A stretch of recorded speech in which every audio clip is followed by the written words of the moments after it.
Hello दोस्तों, Rana classes में आपका स्वागत है। तो आज मैं आपको बड़ी खबरें बताने जा रहा हूं।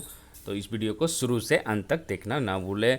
इसमें महत्वपूर्ण है आपको पीएसएससी और बीपीएससी की नई अपडेट क्या आई है और अन्य परीक्षाओं का क्या संभावना है, उसके बारे में बताऊंगा।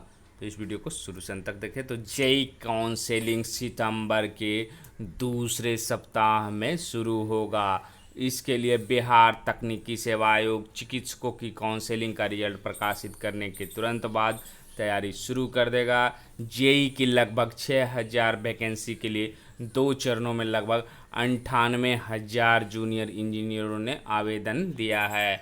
इसमें पहली बार विज्ञापन प्रकाशित होने पर 92,000 आवेदकों ने आवेदन दिया था, जबकि आयु सीमा में छूट मिलने पर 6,000 नए अभ्यर्थियों ने दूसरी बार दिए गए मौके में आवेदन दिया है। हालांकि इनमें से केवल 19,000 अभ्यर्थियों को काउंसलिंग में बुलाया जाएगा। इसके लिए एनआईसी की मदद से सभी आवेदकों की मेधा सूची तैयार की जाएगी। उनमें से आरक्षण श्रेणीवार पदों की संख्या से लगभग 3 गुने आवेदकों को काउंसलिंग के लिए बुलाया जाएगा। तो मतलब साफ है कि पदों की संख्या लगभग 6,000 है और आपको बुलाया जाएगा 3 गुना, मतलब 19,000 के आसपास ही बुलाया जाएगा। तो कहीं ना कहीं है जो कि लगभग है जो कि मेरिट है जो कि आपको बन जाएगी। कितनी है, 98,000 से आप 19,000 में आ जाएंगे। उसके बाद फिर आपको काउंसलिंग होगी।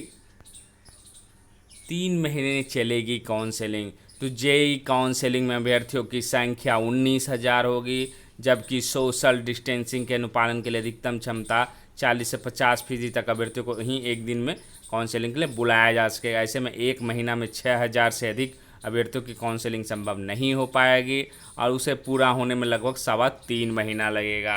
सितंबर में शुरू करने का हो रहा है प्रयास। तो सितंबर के दूसरे सप्ताह में जेई की काउंसलिंग शुरू करने का हम लोग प्रयास कर रहे हैं।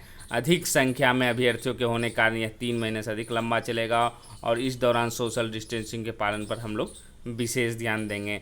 तो साफ है कि अब आपको सितंबर के दूसरे वीक से है जो कि जूनियर इंजीनियर की काउंसलिंग शुरू हो जाएगी और जो 98,000 लोग जो जूनियर इंजीनियर छात्र इंतज़ार कर रहे थे या उनके परिवार, तो उनके लिए बहुत अच्छी खबर है कि ये प्रक्रिया है जो कि शुरू हो जाएगी। अगर कोविड-19 नहीं आता तो ये प्रक्रिया पहले ही ख़त्म हो जाती, लेकिन इसके कारण डिले हुआ। लेकिन चलिए, अच्छी खबर है कि आपको सितंबर के दूसरे हफ्ता में शुरू हो रही है।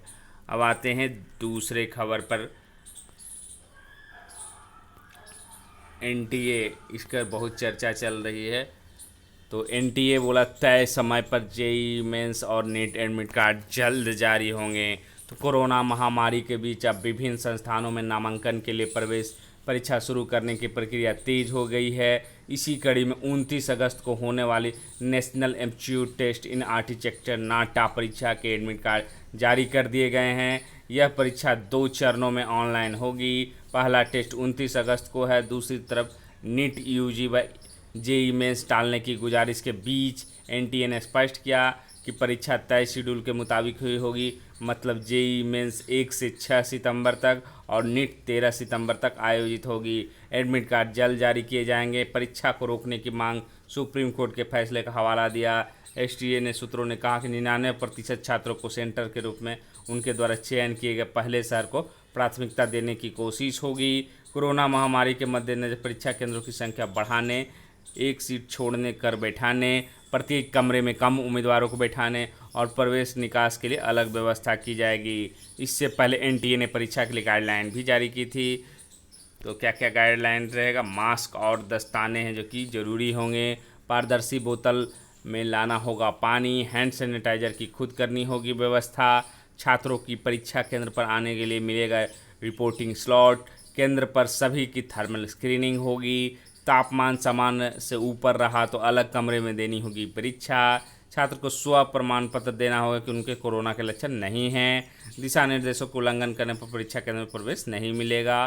जी के लिए परीक्षा केंद्रों की संख्या 570 से बढ़ाकर 660 कर दी गई है। नीट परीक्षा 2546 केंद्रों के बजाय 3846 केंद्रों पर होगी।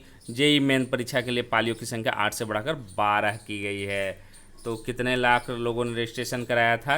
तो जेई मेंस के लिए जो कि 9.53 लाख और नीट के लिए जो कि 15.97 लाख छात्रों ने कराया है रजिस्ट्रेशन।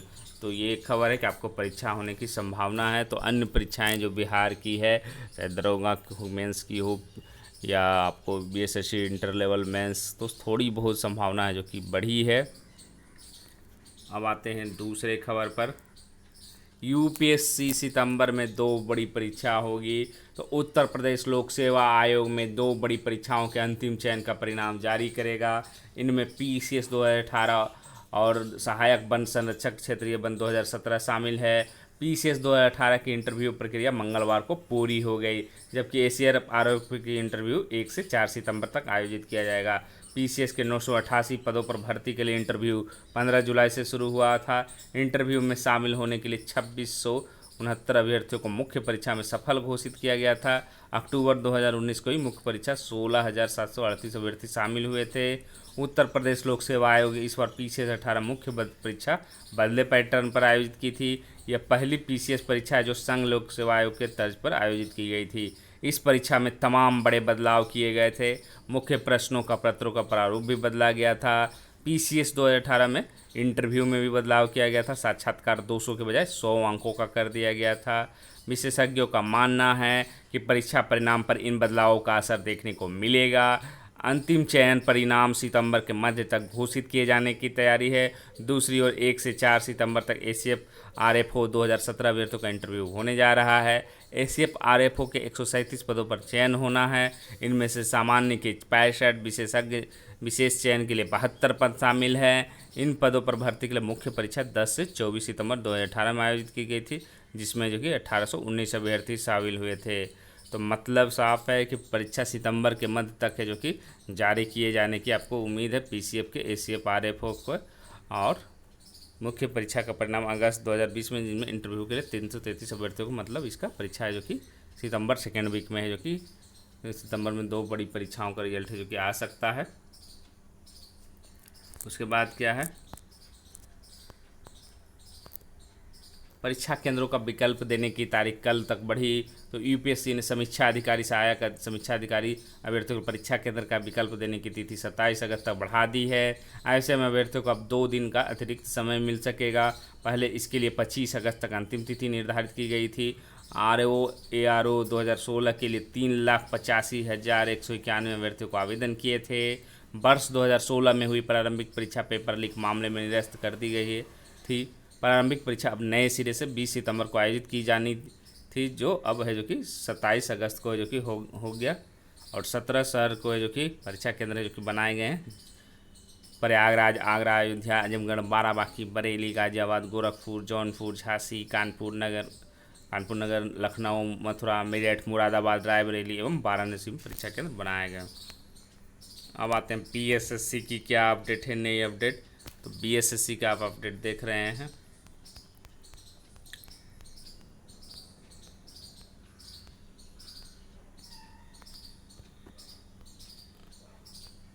तो बीएसएससी ने कल ही ये नोटिफिकेशन निकाला। किसके लिए निकाला है, विज्ञापन संख्या 0606 पद फार्मासिस्ट की काउंसलिंग हेतु योग्य पाए गए अभ्यर्थियों के काउंसलिंग हेतु आवश्यक सूचना जो कि 18/8/2020 के प्रकाशित की गई थी। काउंसलिंग हेतु योग्य पाए गए अभ्यर्थियों को निर्देश दिया जाता है कि उक्त पत्र है जो कि प्रपत्र वेबसाइट पर डाउनलोड कर वांछित प्रमाण पत्रों की छाया 3 सेटों में संलग्न कर तिथि एवं समय पर है जो कि आयोग कार्यालय के उपस्थित होना है। विदित हो कि वांछित प्रमाण पत्र की सूची जो कि वेबसाइट पर प्रदर्शित है। तो ये है, आपको इस तरह से फॉर्म रहेगा। आपको फार्मासिस्ट का अनुक्रमांक रहेगा, अभ्यर्थी का नाम रहेगा, जन्म तिथि रहेगा, आरक्षण रहेगा, शैक्षणिक योग्यता रहेगा। पूरा फॉर्म है जो कि आप देख सकते हैं। इसमें आपको matric, intermediate, diploma in pharmacy आपको उम्मीदवार का हस्ताक्षर रहेगा। और ये पूरा फॉर्म है, आप देख सकते हैं। आयोग के कार्यालय में उम्मीदवार का हस्ताक्षर वहाँ पर कराया जाएगा और वहाँ पर जांच कराया जाएगा। उसी तरह दूसरी क्या निकला है आपको, ये है जो कि स्वच्छता निरीक्षक की काउंसलिंग हेतु आयोग में पाए गए। इसका भी जो कि 18/8/2020 को किया गया था। इसमें भी जो कि आपको निर्धारित तिथि पर जो कि आयोग को उपस्थित होना है। और इसमें भी फॉर्म उसी तरह का है। आपको अभ्यर्थी का नाम है, परीक्षा उत्तीर्ण आप क्या किए हैं, मैट्रिक हो गया, डिप्लोमा इन सैनिटरी इंस्पेक्टर, उच्चतर डिग्री, आपको सब भरना, अस्पताल का नाम, संविदा पर जहाँ थे वहाँ पर आपको हस्ताक्षर। तो ये 2 अपडेट है जो बीएसएससी निकाला। अब पीपीएससी की अपडेट क्या है, बीपीएससी नई विज्ञापन है जो कि जारी किया है। किसका किया है?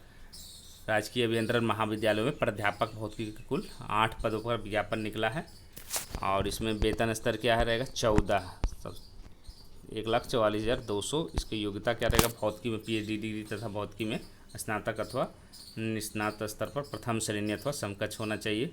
अनुभव जो कि 10 वर्ष का होना चाहिए शिक्षण शोध उद्योग में। और भी है मिनिमम 10 वर्षों का शेष है जो कि 7 वर्षों। फिर और क्या है? एसआई जनरल, यूजीसी सह प्राध्यापक, 6 शोध प्रकाशन, ये सब है। उम्र सीमा जो कि 32 वर्ष से कम नहीं होनी चाहिए और अधिकतम की कोई चर्चा नहीं। परीक्षा का आधार क्या होगा? एकेडमिक है जो कि 20, वेटेज जो कि मूल्यांकन परीक्षा का 60 और उसके बाद आपको 20 का साक्षात्कार वेटेज रहेगा। इसकी डेट है जो कि कब से कब तक रहेगी आपको? तो इसकी डेट है जो कि आपको रजिस्ट्रेशन है जो कि 28/8/2020 से शुरू कर सकते हैं 16/9 तक। ऑनलाइन माध्यम से शुल्क भुगतान 21/9 तक। ऑनलाइन आवेदन भरने की अंतिम तिथि 28/9/2020।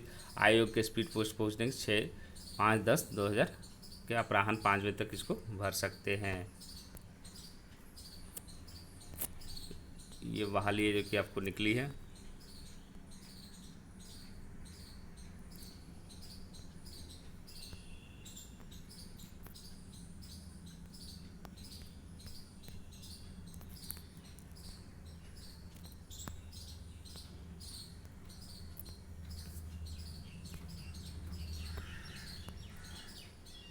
फिर है आपको जो निकली है ये प्राध्यापक सह प्राध्यापक राजकीय मह में 7 पद है जो कि निकले हैं। ये क्या होंगे आपको? 13 ये 1 स्तर का निकलेगा। ये भी क्या है? सह प्राध्यापक भौतिकी के कुल 7 पद पर नियमित नियुक्ति के लिए है। इसमें भी आपको पीएचडी चाहिए और अन्य अनुभव चाहिए। इसमें वेटेज है जो कि आपको उसी प्रकार का है, 100 अंकों का कुल वेटेज है। इसमें भी जो है आपको फीस जो है दोनों में है जो कि 100 रुपये सामान्य अभ्यर्थियों के लिए, बाकी सबके लिए SC ST के लिए, दिव्यांग महिलाओं के लिए 25 रुपया है। रजिस्ट्रेशन की तिथि है जो कि इसमें भी 28 तारीख से शुरू है, सेम उसी तरह का है। तो ये 2 विज्ञापन है जो कि जारी हुआ है। तो इसी अपडेट के साथ धन्यवाद।